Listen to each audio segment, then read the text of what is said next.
Nasikia wale jamaa wametangaza tarehe 7 mwezi wa 7 wanaenda maandamano, lakini nataka kuwaambia serikali iko imara na sisi watu wa Kisii, na nataka kuwaambia watu wa taifa hili letu la Kenya kwamba masuala ya maandamano tuachane naye, tuunge serikali mkono, tusonge mbele. Jambo sana. Kisii tunajua maandamano kweli?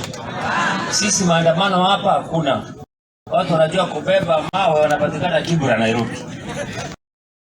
Na hapa Nyanza. Sasa mimi wacha nisema maneno machache.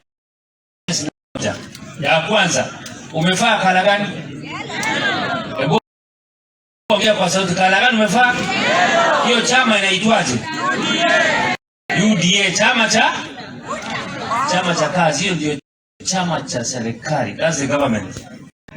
Mtu asikwambie kwamba yeye ni serikali. Juzi niliona kinara wa ODM. Toe Mwafula, niangalie vizuri. Toe Mwafula. Kuja tu. Harusi huyo. Ingo, unajua nataka kutoa sura bwana. Mimi wacha niongee Kiswahili before nikuja Kisii. Nashangaa sana, mimi nataka kukuambia kwamba serikali ni yako kama mwananchi. Hii nchi ni yako, si ya mtu. Juzi niliona kina ODM akiwa Kamkunji. Alikuwa Kamkunji ama alikuwa wapi?